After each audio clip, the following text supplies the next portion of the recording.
नमस्ते, मैं डॉक्टर मेघना पांडे, कंसल्टेंट फिजिशियन और इंटेंसिविस्ट। आज हम बात करेंगे हाई ब्लड प्रेशर यानी कि हाइपरटेंशन और प्रेगनेंसी की। अब ये हाई ब्लड प्रेशर क्या होता है? यानी हाई ब्लड प्रेशर तब कहलाता है जब अपनी जो रक्त वाहिका है उन पे खून का प्रेशर बढ़ जाए, उसे हम हाई ब्लड प्रेशर कहते हैं। अब प्रेगनेंसी के दौरान जो हाई ब्लड प्रेशर पाया जाता है वो दो प्रकार का होता है। एक तो है क्रॉनिक हाइपरटेंशन, यानी जो प्रेगनेंसी के पहले से मौजूद हो, और दूसरा है जेस्टेशनल हाइपरटेंशन।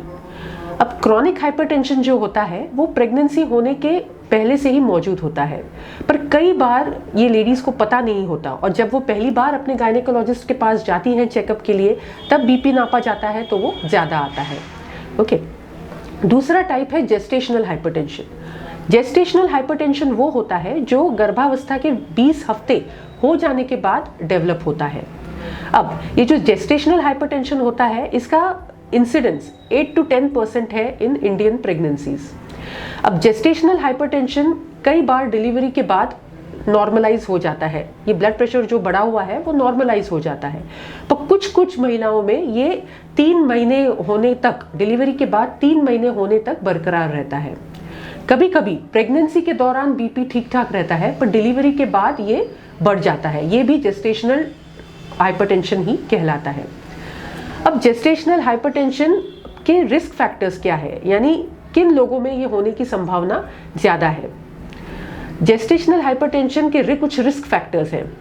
एक तो है, अगर आपको पहले से क्रॉनिक हाइपरटेंशन हो तो आपको जेस्टेशनल हाइपरटेंशन होने की संभावना ज़्यादा है। दूसरा है, अगर आपका एज मोर देन 40 ईयर्स हो, मोटापा हो, दूसरी कुछ बीमारियां हो जैसे डायबिटीज़ है, SLE है, या ट्विन प्रेगनेंसी हो, या फैमिली हिस्ट्री हो ब्लड प्रेशर की, तो इन सब लोगों में जेस्टेशनल हाइपरटेंशन होने के चांसेस ज़्यादा हैं। क्या हमें इसकी चिंता करनी चाहिए? स्वाभाविक रूप से चिंता करनी ही चाहिए, क्योंकि इसके कुछ कॉम्प्लिकेशंस होते हैं। एक कॉम्प्लिकेशन है स्ट्रोक यानी कि लकवा। दूसरा कॉम्प्लिकेशन है प्री एक्लैम्शिया, यानी प्रेगनेंसी के 20 हफ्ते हो जाने के बाद सडनली बीपी बढ़ जाता है और यूरिन में प्रोटीन की मात्रा बढ़ जाती है। तीसरा कहलाता है एक्लैम्शिया, यानी फिट आने लगते हैं, बीपी बढ़ जाता है और पेशेंट को फिट आने लगते हैं। ये जेस्टेशनल हाइपरटेंशन के कुछ कॉम्प्लिकेशंस हैं। अब क्या बच्चे पे, होने वाले बच्चे पे और माँ पे भी कुछ कॉम्प्लिकेशंस होते हैं, असर होते हैं? तो हाँ, सबसे कॉमन कॉम्प्लिकेशन होने वाले बच्चे पे ये होता है कि बच्चे का जो वेट होता है वो कम होता है जन्म लेने पे, उसे लो बर्थ वेट बेबी कहते हैं। कई बार प्री टर्म डिलीवरी हो जाती है या तो स्टिल बर्थ होता है। और मदर पे क्या कॉम्प्लिकेशंस होते हैं? मदर पे बाकी ऑर्गन्स पे फर्क पड़ता है, असर होता है, जैसे किडनी डैमेज होता है, लिवर डैमेज होता है, कभी फिट आते हैं, कभी कभी हेल्प सिंड्रोम करके सिंड्रोम होता है, यानी जिसमें लिवर खराब हो जाता है और प्लेटलेट्स भी बहुत कम हो जाते हैं। ये जानलेवा भी हो सकता है। अब जेस्टेशनल हाइपरटेंशन के लक्षण क्या होते हैं? लक्षण एक तो स्वाभाविक रूप से बीपी ज़्यादा होना, मोर देन 140/90। दूसरा है लगातार सर में दर्द होना, या धुंधला दिखाई देना, या वॉमिटिंग, या सांस लेने में दिक्कत होना, और सूजन आना। अब प्रेगनेंसी के दौरान पैरों पे तो वैसे भी सूजन आती है, पर अगर आपके हाथों पे, पैरों पे और चेहरे पे भी सूजन आने लगे तो आपका बीपी ज़रूर तुरंत चेक करना चाहिए। अब इसका ट्रीटमेंट क्या है? तो अगर आपको क्रॉनिक हाइपरटेंशन है, यानी प्रेगनेंसी के पहले से ही ब्लड प्रेशर है, तो प्रेग्नेंट होने के पहले एक तो ब्लड प्रेशर पे अच्छा कंट्रोल पाना बहुत ज़रूरी है। सेकेंडली, जब आपको पता चले कि आप प्रेग्नेंट हो तो तुरंत अपने गायनेकोलॉजिस्ट के पास विजिट करें, क्योंकि आपके ब्लड प्रेशर के मेडिसिन शायद बदलने पड़ जाए।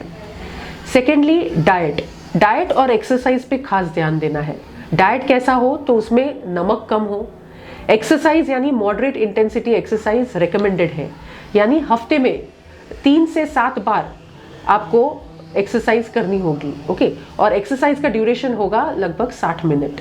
30 से 60 मिनट तक आप एक्सरसाइज कर सकते हैं। तो इसमें आप सेफेस्ट होगा रनिंग और जॉगिंग, ये 2 एक्सरसाइज आप सेफली कर सकते हैं। स्विमिंग भी रिकमेंडेड है, प्रोवाइडेड आपके गायनेकोलॉजिस्ट आपको परमिशन दे तो। और यूजुअली डिलीवरी करने के बाद इसके कॉम्प्लिकेशंस, जो हाई ब्लड प्रेशर के कॉम्प्लिकेशंस हैं माँ पर होने वाले और बच्चे पर होने वाले, वो अपन अवॉइड कर सकते हैं। तो अगर प्रेगनेंसी 37 वीक्स तक ऑलरेडी हो गई है तो आपके गायनेकोलॉजिस्ट आपको डिलीवरी के लिए ले सकते हैं। अगर 37 वीक्स तक प्रेगनेंसी नहीं पहुंची है तो फिर आपको बेड रेस्ट, मेडिसिन ये लेने पड़ सकते हैं। अगर इस टॉपिक पे आपको और कुछ डाउट्स हो तो आप मुझे नीचे दिए गए नंबर पर संपर्क कर सकते हैं। Thank you.